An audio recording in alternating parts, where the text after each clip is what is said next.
Section 6 legal disability यानी कि वैधानिक निर्योग्यता, मतलब आप केस फाइल करने के योग्य हो ही नहीं।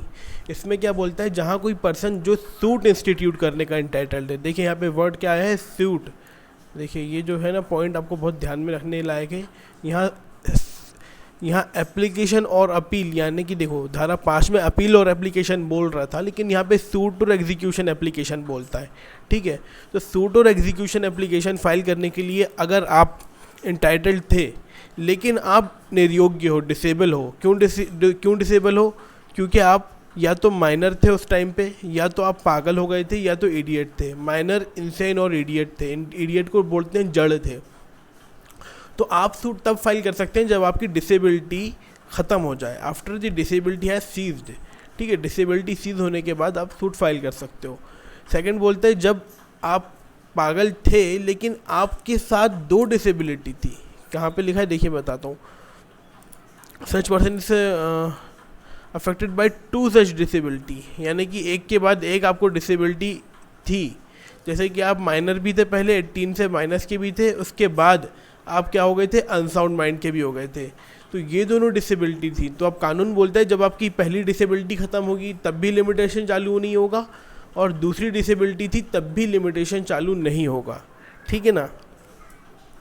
अब सेक्शन 3 बोलते हैं हाँ, जब दोनों डिसेबिलिटी ख़त्म हो जाएंगी उसके बाद आपका लिमिटेशन पीरियड चालू होगा, मतलब यहाँ से समय की गणना की जाएगी। सब सेक्शन 3 बोलता है where the disability continues up to death of person. ठीक है, डेथ तक के आप डिसेबल रहे, मतलब आप पागल थे, आप ज़िंदगी भर पागल रहे, डेथ हो गई।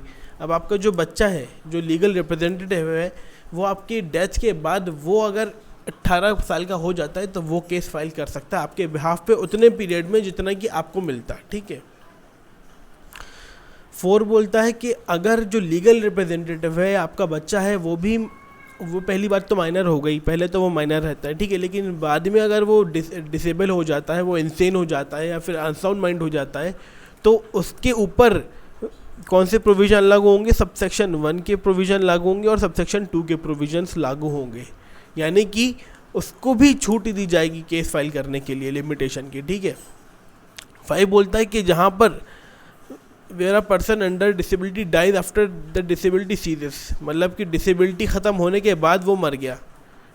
कोई व्यक्ति है, उस डिसेबल था लेकिन उसकी डिसेबिलिटी ठीक हो गई, तो अब उसके खिलाफ पीरियड ऑफ लिमिटेशन काउंट होने लगेगा। ठीक है ना। आपको केस फाइल करना था, पैसा रिकवर करने के लिए 3 साल का लिमिटेशन था। जिस टाइम आप पागल रहे हो, पूरे टाइम जब आप पागल थे या फिर अनसाउंड माइंड थे, तब आपके खिलाफ लिमिटेशन स्टार्ट नहीं होगा। लेकिन जिस दिन से आपका पागलपन ठीक हो गया, उस दिन से आपका लिमिटेशन काउंट होना स्टार्ट हो जाएगा। आपका मतलब टाइम जाता रहेगा, डेडलाइन आने लगेगी केस फाइल करने की।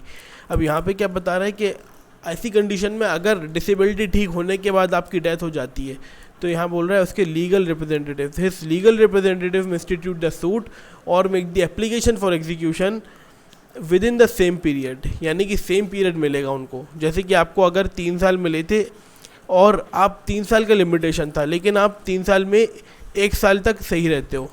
ठीक है, मरने के पहले 1 साल आपका माइंड सही हो जाता है, 1 साल तक आप ठीक रहते हो और फिर डेथ हो जाती है। तो जो लीगल हेयर्स है उनको सेम पीरियड मिलेगा। ठीक है ना। सेम पीरियड कैसे, 1 साल में से 2 बचे ना, तो उनको अब 2 साल का टाइम बचेगा। ठीक है, इस तरीके के मिलेगा। As would otherwise have been available to that person had he not died, यानी कि अगर इतना टाइम मिलेगा जैसे मान लो वो मरा ही नहीं होता।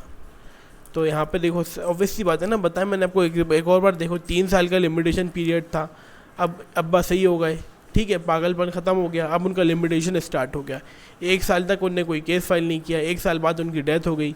अब 3 में से कितने बचे, 2 साल। 2 साल में उन्हें केस फाइल करना है, तो 2 साल में ही आप केस फाइल करोगे लीगल हेयर्स हो, है ना। अब सबसे मोस्ट इम्पॉर्टेंट प्री का क्वेश्चन और मेंस का क्वेश्चन जो है आ रहा है, ये चाइल्ड मतलब क्या होता है? Minor. For the purpose of the section minor includes a child in womb, यानी पेट में बच्चा है वो भी माइनर है। तो देखो कॉमन सेंस की बात, ये ज़्यादातर जगह पे माइनर यानी कि 18 से कम के लोग होते हैं, लेकिन यहाँ पे बहुत ध्यान रखने की बात है, लिमिटेशन एक्ट की धारा 6 के हिसाब से माइनर मतलब पेट में, गर्भ में बच्चा भी माइनर माना जाएगा।